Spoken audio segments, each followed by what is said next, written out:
नमस्कार दोस्तों, ले जानते हैं बिहार की सभी छोटी बड़ी खबरें सिर्फ 10 मिनट में। पर उससे पहले आप यह वीडियो कहां से देख रहे हैं, कमेंट में जरूर बताएं और वीडियो को लाइक, चैनल को सब्सक्राइब जरूर कर लें। बिहार विधानसभा के दूसरे चरण के चुनाव के लिए आज अधिसूचना जारी होगी। इसके साथ ही 20 जिलों की 122 विधानसभा सीटों के लिए नामांकन प्रक्रिया भी शुरू हो जाएगी। दूसरे चरण की सीटों पर 20 अक्टूबर तक नामांकन पत्र दाखिल किए जाएंगे। 21 अक्टूबर को नामांकन पत्रों की जांच होगी। इस चरण के चुनाव वाले क्षेत्रों में नामांकन वापसी की अंतिम तिथि 22 अक्टूबर निश्चित है। मतदान 11 नवंबर को होगा। वहीं 14 नवंबर को पहले चरण के साथ ही दूसरे चरण की भी मतगणना होगी। चुनाव में कुल 7 करोड़ 42 लाख मतदाता अपने मताधिकार का प्रयोग करेंगे। बिहार की 50 सीम, जहां 2020 में 5,000 से कम वोटों से नतीजे तय हुए थे, 2025 में वही सीम एनडीए और महागठबंधन के बीच असली मुकाबला का मैदान बनेगी। सहारा इंडिया में जिनका भी पैसा फंसा है उनको रिफंड मिलना शुरू हो गया है। किसी को 5,000 रुपए,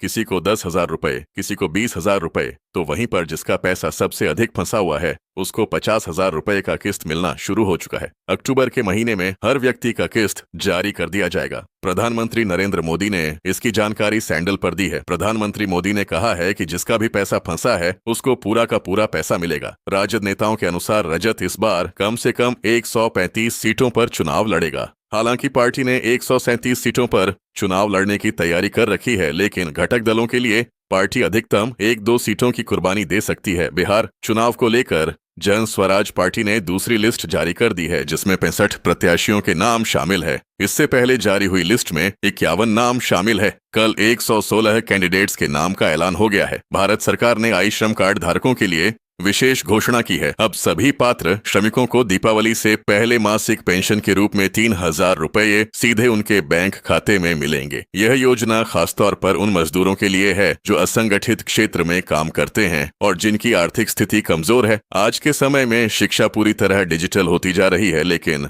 हर छात्र के पास ऑनलाइन पढ़ाई के लिए जरूरी स्मार्टफोन नहीं होता है। ऐसे में सरकार ने छात्रों की पढ़ाई में रुकावट न आए, इसके लिए फ्री मोबाइल योजना की शुरुआत की है। इस योजना के तहत योग्य छात्र छात्राओं को बिल्कुल मुफ्त में स्मार्टफोन दिए जाएंगे ताकि वह डिजिटल शिक्षा से जुड़ सके और प्रतियोगी परीक्षाओं की तैयारी आसानी से कर सके। किसान निधि योजना का 21वीं किस्त 2,000 रुपए जल्द जारी होने वाला, क्योंकि बिहार समेत कई राज्यों के किसानों का बाढ़ से हालचाल है। ऐसे में उन्हें आर्थिक मदद की बहुत जरूरी है। यह 2,000 रुपए उनके आर्थिक रूप में काम आएंगे। इसी संबंध में एक नोटिफिकेशन जारी किया गया है कि जिनके भी खाते में KYC नहीं है उन्होंने KYC करना जरूरी है। नहीं करने पर खाते में पैसे नहीं आएंगे। पैन कार्ड को लेकर बहुत बड़ा अपडेट आया है। अगर आपने अपने पैन कार्ड को आधार से लिंक नहीं कराया है तो आपके लिए बड़ी समस्या खड़ी हो सकती है। सरकार ने इस प्रक्रिया को अनिवार्य कर दिया है और अब समय सीमा समाप्त हो चुकी है। जिन लोगों ने तय समय पर लिंक नहीं किया उनका पैन कार्ड बंद कर दिया गया है।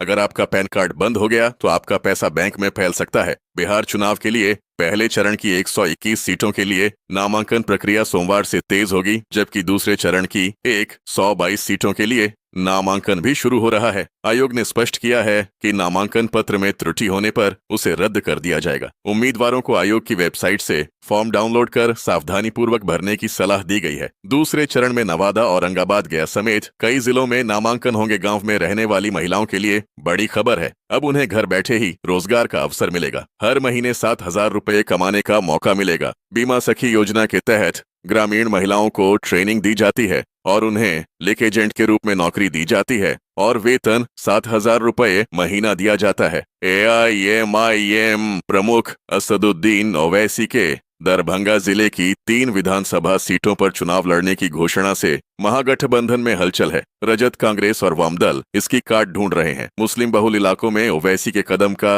राजनीतिक मूल्यांकन हो रहा है। समर्थक और विरोधी आमने सामने है। भाजपा आलाकमान का मानना है कि पहली बार के विधायकों या सरकार के खिलाफ सत्ता विरोधी लहर नहीं है, इसलिए दूसरे राज्यों वाला फार्मूला बिहार में इस बार नहीं अपनाया जाएगा। जहां बीजेपी औसतन 30% विधायकों को टिकट से वंचित करती है, राजनीतिक दल मतदाताओं को आकर्षित करने के लिए आर्टिफिशियल इंटेलिजेंस से बने वीडियो का उपयोग करेंगे। यह वीडियो विशिष्ट मतदाताओं को लक्षित करने और राजनीतिक संदेशों को प्रभावी ढंग से पहुंचने में मदद करेंगे। 54 में आधुनिक तकनीक का उपयोग बढ़ रहा है और ये वीडियो इसका एक उदाहरण है। जो महिलाएं गैस पर खाना बनाती है उनके लिए यह खबर बहुत ही काम की है, क्योंकि उन महिलाओं को केवल 500 रुपये में गैस सिलेंडर मिलने वाले हैं जो प्रधानमंत्री उज्ज्वला योजना के तहत फ्री गैस सिलेंडर प्राप्त किए हैं। उन सभी महिलाओं से गैस का कीमत 900 रुपये लेने के बावजूद उनके खाते में 400 रुपये वापस कर दिए जाते हैं। बिहार चुनाव के लिए एनडीए सीट और कैंडिडेट की घोषणा शाम 4 बजे करने जा रही है महागठबंधन।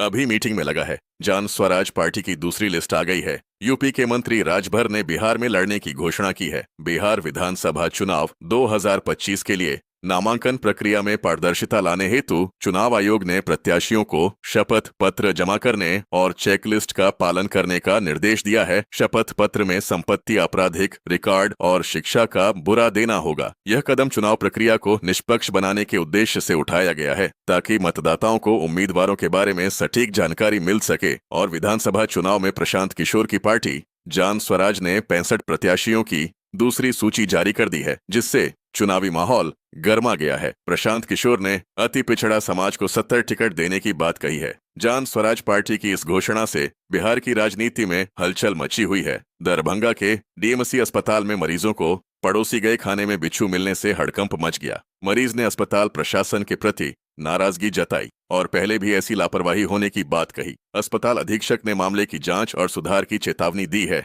अगर आपके पास राशन कार्ड है तो यह खबर आपके लिए बहुत काम की है। केंद्र सरकार ने गरीब और जरूरतमंद परिवारों के लिए एक नई योजना की शुरुआत की है जिसका नाम है राशन कार्ड योजना 2025। इस योजना के तहत हर उसे परिवार को हर महीने 1000 रुपए की सीधी मदद दी जाएगी जिनके पास राशन कार्ड है और जो सरकार की तय की गई शर्तों को पूरा करते हैं। यह पैसा सीधा बैंक अकाउंट में ट्रांसफर किया जाएगा। इसका मकसद है कि देश के कमजोर वर्ग के लोगों की आर्थिक स्थिति थोड़ी बेहतर हो सके। बिहार चुनाव को लेकर सियासी गतिविधियां बढ़ी हुई हैं। सीट शेयरिंग के मुद्दे पर एनडीए में तस्वीर साफ हो चुकी है, लेकिन महागठबंधन में अब भी पेच फंसा हुआ है। इस बीच कांग्रेस केंद्रीय चुनाव समिति की आज नई दिल्ली में बैठक होगी। इसमें कांग्रेस अपने कोटे की 60 सीटों पर प्रत्याशी के नाम को अंतिम रूप दे देगी। पार्टी सूत्रों के अनुसार सोमवार तक सीट बंटवारे का पेज नहीं सुलझने पर कांग्रेस अपनी सीटों पर प्रत्याशियों के नाम की घोषणा कर देगी। बिहार विधानसभा चुनाव 2025 में 86 समीकरण बदल रहे हैं।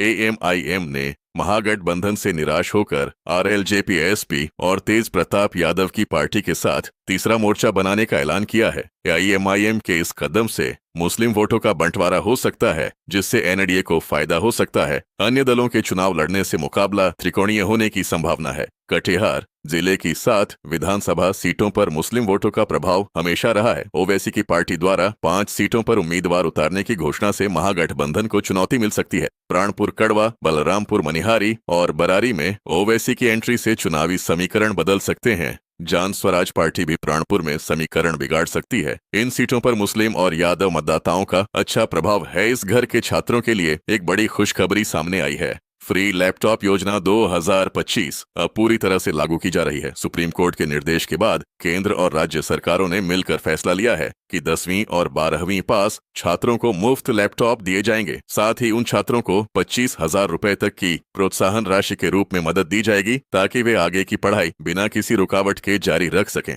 और भागलपुर जिले में लोगों को जाम की समस्या से छुटकारा मिलने वाला है। दरअसल भागलपुर अलीगंज बाईपास को 4 लेन बनाया जाएगा। यहाँ पार्किंग की सुविधा के साथ अन्य सुविधाएं भी लोगों को मिल सकेगी। प्रशांत किशोर ने बिहार विधानसभा चुनाव 2025 के लिए मधुबनी जिले से 3 उम्मीदवारों के टिकट फाइनल किया। जन स्वराज टीम ने सर्वेक्षण के बाद इन उम्मीदवारों का चयन किया जिसमें उनकी लोकप्रियता और जीतने की संभावना को ध्यान में रखा गया। किशोर अब अन्य जिलों पर ध्यान केंद्रित कर रहे हैं जिसका उद्देश्य जमीनी स्तर पर बदलाव लाना है। अरवल में दिन और रात के तापमान में 11 डिग्री सेल्सियस का अंतर होने से जनजीवन प्रभावित है। बदलते मौसम के कारण सर्दी, खांसी और बुखार के मरीजों की संख्या बढ़ रही है। डॉक्टरों ने लोगों को सावधानी बरतने और मौसम के साथ तालमेल बिठाने की सलाह दी है। सदर अस्पताल में मरीजों के लिए कंबल उपलब्ध कराए गए हैं। भारतीय रेलवे ने ओपनिंग टिक में दलाली रोकने के लिए नया नियम लागू किया है। अब 60 दिन पहले टिकट बुक करने के लिए आधार कार्ड अनिवार्य होगा और ओटीपी के माध्यम से सत्यापन किया जाएगा।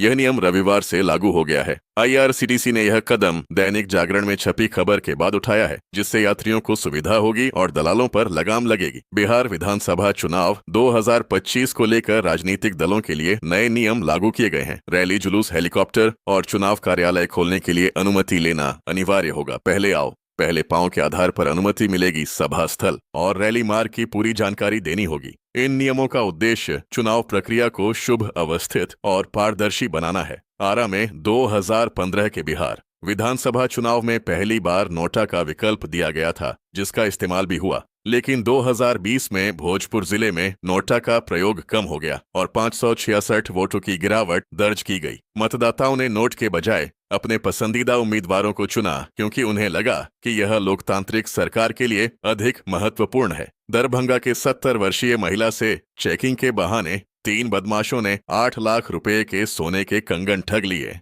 महिला सब्जी खरीदने निकली थी, तभी बदमाशों ने उसे घेर कर कंगन उतरवा लिए और नकली कंगन थमा दिए। पुलिस ने मामला दर्ज कर सीसीटीवी फुटेज के आधार पर जांच शुरू कर दी है। मुजफ्फरपुर विधानसभा क्षेत्र 42 पंचायत से बना है। 2020 में यहां 60.11% मतदान हुआ, जिसमें महिलाओं की भागीदारी अधिक थी। पहले यह क्षेत्र पारू दक्षिणी और उत्तरी के रूप में जाना जाता था। 1969 में इस अनुसूचित जाति के लिए आरक्षित किया गया, फिर सामान्य सीट बनी। वर्तमान में यह बीजेपी का गढ़ है, जहां अशोक कुमार सिंह कई बार से जीत रहे हैं। पहले इस सीट पर जयपुर स्टेट का दबदबा था। 2020 के संदेश विधानसभा चुनाव में चिराग पासवान की रणनीति ने जदयू का समीकरण बिगाड़ दिया। लोजपा से श्वेता सिंह के उतरने से मुकाबला त्रिकोणीय हो गया। महागठबंधन की किरण देवी ने जदयू के विजेंद्र सिंह को 50,677 मतों से हराकर रिकॉर्ड जीत दर्ज की। चिराग की चाल से भाजपा कार्यकर्ताओं में नाराजगी थी और स्वर्ण मतदाता विभाजित हो गए,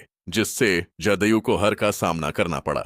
स्त्रियों को सलाह दी जाती है कि वे यात्रा से पहले रेलवे की वेबसाइट या पूछताछ काउंटर से कोच की नई स्थिति की जांच कर ले। यह बदलाव यात्रियों की सुविधा के लिए किया गया है, जिससे उन्हें अपने कोच को ढूंढने और समय पर अपनी सीट पर पहुंचने में आसानी होगी। बिहार विधानसभा चुनाव को लेकर एनडीए के सीट बंटवारे में भाजपा, जदयू, लोक पर, आरएम और हमको कौन सी सिम मिली है, इसकी लिस्ट सूत्रों के हवाले से सामने आई है। आधिकारिक ऐलान सोमवार को होगा। कटिहार के चमगांव में गंगा नदी के किनारे स्थित एक कुआं कटाव की भयावता का प्रतीक है। 1914 में बना यह कुआं आज जमीन से 30 फीट ऊपर है, जो कटाव की गहराई को दर्शाता है। 2007 में भीषण कटाव के कारण गांव के कई परिवार विस्थापित हो गए। बिहार विधानसभा चुनाव के नजदीक आते ही विस्थापितों का मुद्दा फिर से चर्चा में है, क्योंकि कट ऑफ की समस्या का अभी तक कोई स्थायी समाधान नहीं निकल पाया है। पर में आने वाले 54 के लिए राजद नेता तेजस्वी यादव ने मिथिलांचल में एनडीए को हराने के लिए एक खास रणनीति बनाई है। वे स्थानीय मुद्दों पर ध्यान केंद्रित कर रहे हैं और युवाओं, महिलाओं और पिछड़े वर्गों को आकर्षित करने की कोशिश कर रहे हैं। उनकी इस रणनीति को तीर कहा जा रहा है,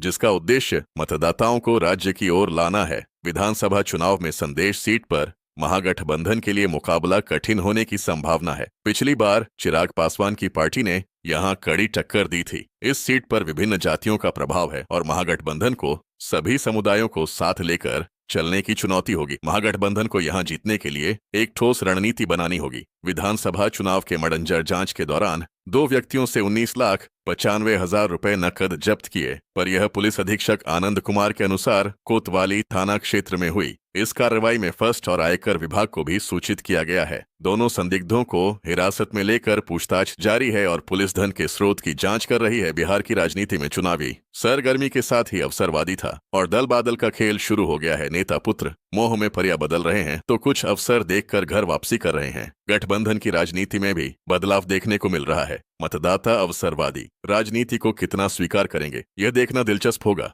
फिलहाल कई नेता दल बदल के लिए मौके की तलाश में है। भागलपुर में 4,000 से अधिक वाहन फिटनेस प्रमाण पत्र का इंतजार कर रहे हैं, जिससे चुनाव कार्य प्रभावित हो सकता है। फिटनेस सेंटर बंद होने के कारण वाहन मालिकों को परेशानी हो रही है। परिवहन विभाग की चिंता है कि अनफिट गाड़ियों के इस्तेमाल से दुर्घटना होने पर जिम्मेदारी कौन लेगा। बिहार ट्रक ऑनर एसोसिएशन ने परिवहन कार्यालय से फिटनेस सर्टिफिकेट जारी करने की मांग की। आईआरसीटीसी घोटाले में राहत मिलने पर तेजस्वी यादव ने कहा कि तूफानों से लड़ने में अलग ही मजा है। उन्होंने इसे अपने संघर्षों का परिणाम बताया और राजनीतिक विरोधियों पर निशाना साधा। तेजस्वी ने बिहार के विकास पर ध्यान केंद्रित करने की बात कही और राज्य को आगे ले जाने की प्रतिबद्धता दोहराई। जैन स्वराज पार्टी ने बिहार चुनाव को लेकर दूसरी लिस्ट जारी कर दी है। आज एनडीए की बड़ी प्रेस कॉन्फ्रेंस होगी। धर्मेंद्र प्रधान की मौजूदगी में उम्मीदवारों की लिस्ट जारी होने की उम्मीद है। वहीं महागठबंधन ने भी सीट बंटवारे को लगभग फाइनल कर लिया है। बिहार चुनाव 2025 में तेजस्वी यादव की मुश्किलें बढ़ती नजर आ रही हैं। पारिवारिक झगड़े और सहयोगी दलों से अनबन के चलते उनकी राजनीतिक स्थिति कमजोर हो रही है। उन्हें हर मोर्चे पर चुनौतियों का सामना करना पड़ रहा है, जिससे चुनाव में उनकी राहत कठिन हो गई है। बिहार में आज एनडीए की बड़ी प्रेस कॉन्फ्रेंस होगी। धर्मेंद्र प्रधान की मौजूदगी में उम्मीदवारों की लिस्ट जारी होने की उम्मीद है। वहीं महागठबंधन ने भी सीट बंटवारे को लगभग फाइनल कर लिया है। बिहार विधानसभा चुनाव 2025 में एनडीए के सीट बंटवारे के बाद उपेंद्र कुशवाहा ने कार्यकर्ताओं से माफी मांगी। उन्होंने कहा कि सीटों की संख्या उनकी अपेक्षा के अनुसार नहीं है, जिससे कई लोग निराश होंगे।